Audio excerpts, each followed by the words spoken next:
기원전 403년부터 진나라가 중국 통일을 달성한 기원전 221년까지의 기간을 중국의 전국시대라고 부릅니다. 전국시대 중국에는 여러 나라가 있었는데 그 중에서 가장 강력한 7나라를 일명 전국 칠홍이라 불렀습니다. 왼쪽에는 진나라가, 오른쪽에는 초, 제, 연, 조, 위, 한 6나라가 있었죠. 당시 진나라는 얼마 전까지도 변방에 별 볼 일 없는 나라였지만 책사 상항의 놀라운 능력으로 급격히 성장한 나라였습니다. 진나라는 해를 거르지 않고 군대를 보내며 6나라를 집어삼킬 방안을 궁리했는데 연이나 위를 우방으로 얻으면 조를 치고 조를 얻으면 위를 치고 초를 얻으면 한을 치는 식으로 끊임없이 전쟁을 일으켰습니다. 진나라가 일으킨 전쟁의 여파로 나머지 6나라 사이에서도 연달아 전쟁이 일어났는데 진나라의 득세를 경계하고 나라의 미래를 잘 이어가기 위해서는 각자 저마다의 방안을 도모해야 했습니다. 누구와 손을 잡고 누구를 적으로 둘 것인지가 전국시대 최대의 관심사였죠. 이 시기 가진 것이라곤 새치어 뿐이지만 오랜 수양을 통해 적국의 정세를 줄줄이 깨고 온갖 권모술수와 지략에 능통한 이들이 있었으니 바로 책략가들이었습니다. 새치어란 고작 새치 길이의 짧은 혀를 의미하는데요. 사마천의 사기에는 새치의 혀가 100만 명의 군대보다 더 강하다는 삼촌지설 강어 100만지사라는 말이 있습니다. 책략가들은 새치어 하나로 혼란스러운 정세의 해결법을 제시하고 적국과의 협상을 성사시키곤 했는데 그들의 새치어에서 나오는 능력이란 참 대단한 것이었습니다. 하지만 이들은 양날의 검과도 같아서 이들을 잘 활용하면 나라에 도움이 되지만 이들을 제대로 다루지 못하면 오히려 화를 입으니 중요한 것은 책략가들이 아닌 그들의 조언을 적절히 판단하고 활용할 수 있는 군주의 역량이었습니다. 중국에 큰 영향을 끼친 대표적인 책략가 2사람이 있었는데 그 둘은 바로 소진과 장이었습니다. 참고로 소진과 장이는 귀국자 선생 아래에서 함께 공부한 동창생이었습니다. 밑바닥에서 출발한 2사람은 세상을 향해 자신의 지략과 능력을 펼쳐 보이고 그 공로를 인정받아 드높이 대우받고자 하는 열의로 가득했습니다. 2사람은 같은 학당 출신이었지만 정세를 판단하는 시각은 정반대였는데 소진의 생각은 이러했습니다. 진나라를 상대하기 위해선 나머지 6나라가 서로 연합하는 합종을 이뤄야 한다. 그러면 진나라도 함부로 하지 못할 것이다. 장이의 생각은 달랐습니다. 작은 나라끼리 맺은 연합은 머지않아 와해되기 십상이다. 별로 도움도 되지 않는 군사동맹을 맺어 진나라를 자극하는 것보다 진나라와 개별로 동맹을 맺는 연행책만이 안전한 길이다.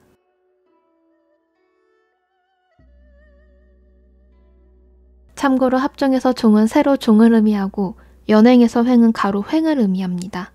당시 지도를 보면 합종은 세로로 뭉치는 형태고 연행은 가로로 연합하는 형태이기 때문입니다. 소진의 합종책과 장이의 연행책. 과연 시대의 운명은 누구의 손을 들어줬을까요? 먼저 목표를 달성한 건 소진이었습니다. 소진은 여러 나라를 돌며 합종책을 설파했고 연나라를 시작으로 6나라를 설득해 연합을 맺게 하는 데 성공했습니다. 합종을 성사시킨 뒤 무일푼의 가난한 사상가였던 소진은 6나라의 재상을 겸하는 권세를 누렸습니다. 소진이 합종을 이루자 진나라는 6나라를 상대로 진출할 생각을 하지 못했으며 온 나라의 실력자들이 모두 소진과 정책을 논의했다고 합니다. 전국책과 사기에서는 소진의 성공을 이렇게 묘사합니다. 소진의 전성기에는 황금 만일을 사용했고 행렬의 수레가 이어져 거리에서 빛이 날 정도였으며 산동의 나라들이 모두 바람을 따르듯이 복종하여 조나라가 크게 중함을 받았다. 또한 소진은 찢어지게 가난한 동리에 살며 문도 비틀어지고 뽕나무로 문지도리를 만들 정도로 비천한 인사였다. 그러나 수레를 타고 거리에 올라 천하를 휘젓고 다녔으며 조정에서 제후들의 우두머리에 유세할 때는 좌우의 입을 모두 틀어막으니 천하에 그를 당할 자가 없었다. 소진은 오랜만에 고향집을 방문했는데 빈털터리 시절 소진을 무시하던 형수가 땅에 머리를 박고 절을 했다고 합니다. 소진이 형수에게 물었습니다. 형수님, 왜 전에는 거만하시더니 지금은 이리도 비루하게 구시는지요? 형수가 대답했습니다. 계자께서는 높은 지위에 올랐고 큰 돈을 가지고 있으니까요. 소진이 한탄했습니다. 오호라, 빈공할 때는 부모도 자식 취급을 하지 않았는데 부귀 아닌 친척마저 두려워하는구나. 사람이 세상을 살아가며 권세며 지위와 부귀를 어찌 무시할 수 있겠는가. 소진은 대단한 능력이 있었기에 합종을 이뤄낼 수 있었고 그에 걸맞는 권세를 누렸습니다. 하지만 합종은 소진 혼자 이뤄낸 것이 아니었는데요. 소진의 동창이자 라이벌인 장이의 도움이 있었기에 가능했습니다. 과거 소진이 세 나라의 합종을 이루어 세 나라의 재상이었을 무렵 장이는 이때까지도 뚜렷한 성과를 내지 못하고 있었습니다. 심지어 초나라에서 심각한 굴욕을 겪기까지 하는데요. 우연히 술자리를 함께한 초나라의 재상이 옥으로 만든 보물인 옥벽을 잃어버리자 장이가 그 범인으로 몰린 것이었습니다. 억울하게 범인으로 몰린 장이는 죽기 직전까지 두들겨 맞았다고 합니다. 장이는 처참해진 몰골로 집으로 돌아왔는데요. 그의 아내가 슬퍼하며 말했습니다. 당신이 책을 끊고 유세를 하지 않았다면 이런 치욕을 당했겠습니까? 장이가 말했습니다. 보기에는 내 혓바닥이 아직 있는가? 아내는 기가 차서 웃으며 대답했다고 합니다. 혀는 아직 있네요. 그럼 되었네. 이후 장이는 도움을 구하러 조나라에 있던 옛 동료 소진을 찾아갔습니다. 그런데 소진은 아랫사람에게 엄명을 내려 장이를 절대 들여보내지 못하게 했습니다. 동시에 조나라를 떠나지도 못하게 해 장이를 며칠씩이나 붙잡아 놓았다고 합니다.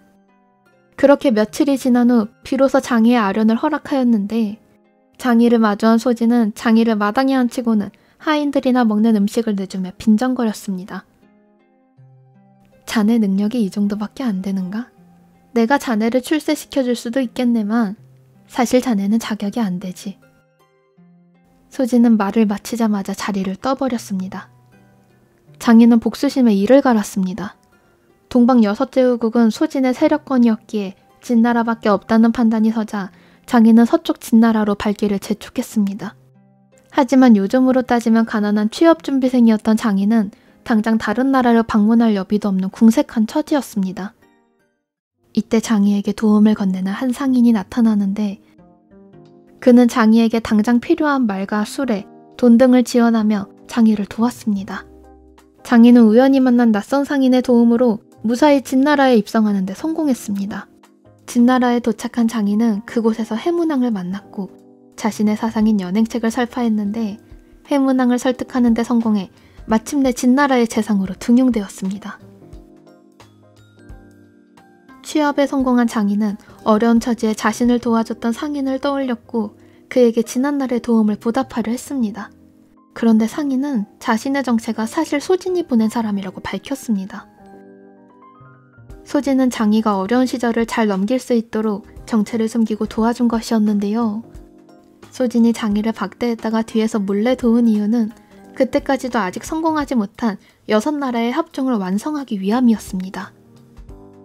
장이의 승부욕을 자극해 진나라의 재상이 되도록 한 뒤 6나라의 합종을 달성할 때까지 진나라가 전쟁을 일으키지 않도록 도와주길 바랬던 것이었죠. 소진의 깊은 뜻을 알게 된 장이는 큰 감동을 받았고 소진의 요청대로 한동안 전쟁을 일으키지 않았다고 합니다. 그리고 그 사이 소진은 6나라의 합종을 완성할 수 있었습니다.